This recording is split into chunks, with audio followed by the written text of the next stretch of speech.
after last year, I don't feel confident about anything.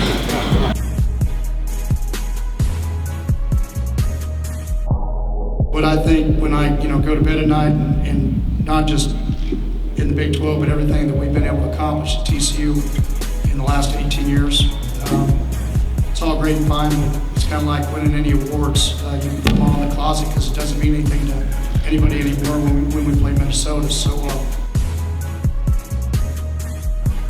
This year we should take each game week by week and take care of business.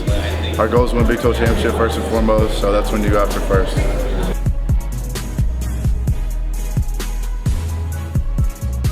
Is Joey Hunt's hair the new Dick Bumpus mustache?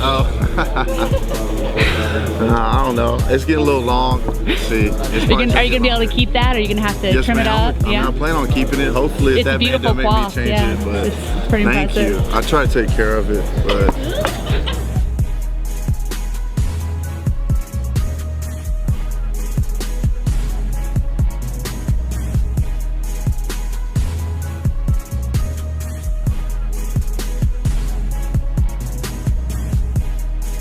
I feel like I'm playing a mentorship role for all of the guys.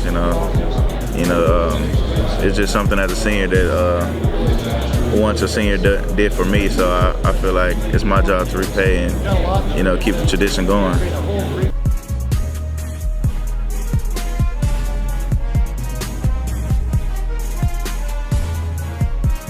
We're big on just getting the job. Whatever it takes. Whatever you need to do, just do the job. And a lot of people that's the mentality that we have in the defense. Whenever you come in, you're a younger person, you're a professional, sophomore, we have this expectation where we're going to take care of our business. We can do whatever we want to later, right now.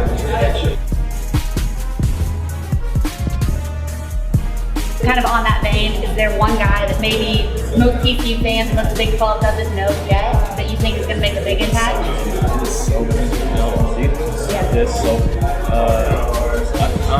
I'm thinking Josh Perry because he's so fast. He's gotten stronger just last year. He's someone everyone just doesn't know. He doesn't get enough credit, and I'm looking for him.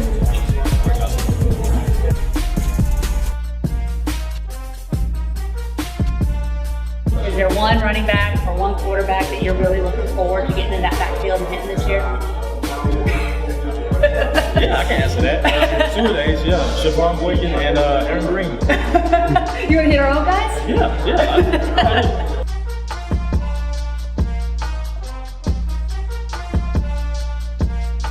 All those guys. I mean, E-Man, Emmanuel Porter, he's a young guy. He's going to have to play a lot this year. He played some last year. Tassanina started for us in the beginning of the year. He's worked extremely hard this offseason. His hands have got better, his routes have got better. And then you got guys like Deontay Gray, they've gotten faster and getting better. So when you mention guys like that, I feel like they all are going to have a pretty good year. And if they have a pretty good year, I feel like our offense is really successful. So, I mean, you really can't complain.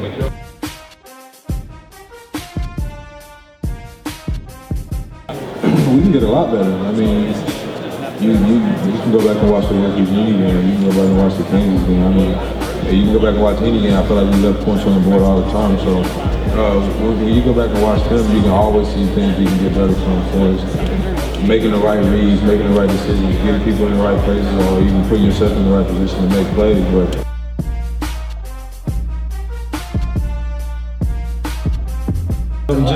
just being me. I don't try to change for anybody and just try to stay humble.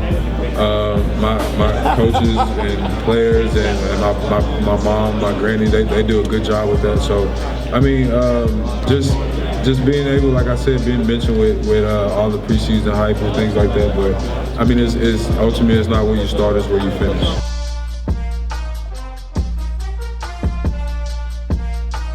Is that something that when you were at the Manning Passing Academy, came in with a list of questions I heard? Yeah, I did. Which is awesome. But is handling all this extra attention and all this extra pressure something that you had a chance to talk to Peyton or Eli about? Yeah, and it wasn't just me that was out there. It was guys. You got guys like Cody Kessler. You got guys like Dak Prescott. All these guys are up for major awards, and we're kind of all in the same situation, in the same boat. And they just basically told us, don't worry about everything else that comes after the season.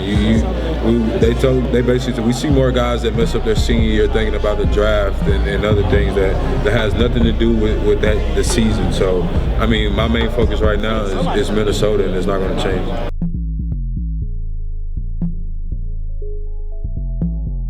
Those guys, I mean, the quarterback room is I feel like it's tighter than it's ever been. We go hang out together, we have fun together. If 9 times out of 10, if you see one, you're going to see the other. So, I mean, that's the best way to be. And if you're a good team off the field, you're probably going to be a good team on the field, and it just helps you play for guys a lot better.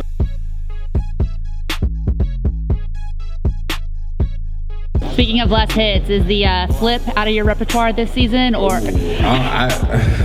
I didn't even plan that kind of just happened like that, and it kind of just blew up. I don't know where it came from or anything, but if I get flipped again, I get flipped again. It's not something that I go into the game thinking about, am I going to flip today? Do you have was that maybe your favorite play, or do you have a favorite play from last year? A favorite play from last year? I wouldn't say the throwback from Porter.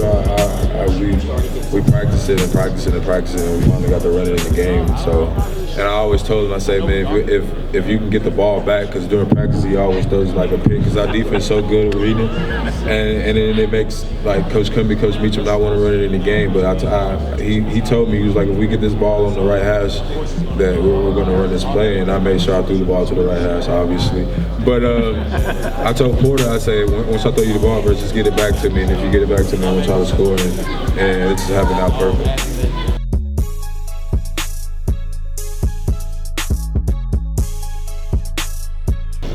I used to like to write music, and my creative itch of how to do that is defense.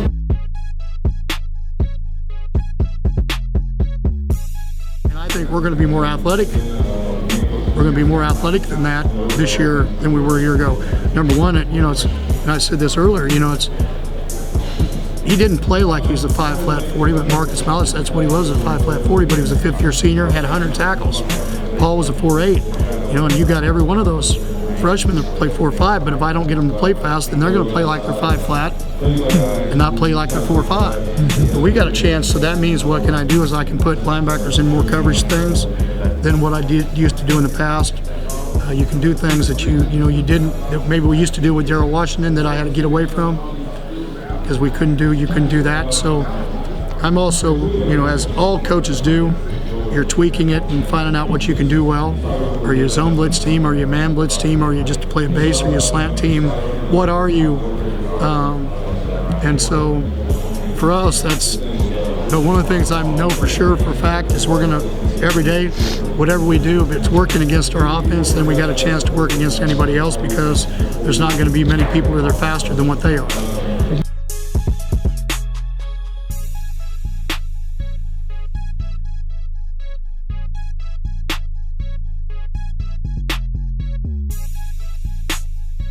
To the young guys in the past tense, like do you feel like all of this attention the season last year has really kind of grown you up in a way you didn't anticipate? Yeah, and like I said, we just have we need a lot of older guys just to know how to deal with success, and I feel like we've done that in a pretty good way, and we've been coached in a pretty good way where we know how to deal with success, and it's like second nature to us. We try not to let it get to our head, and now we just need to bring these young guys on the board and hopefully and try to get them back on it and let them know what TCU football is all about and try to get them on the same page we are.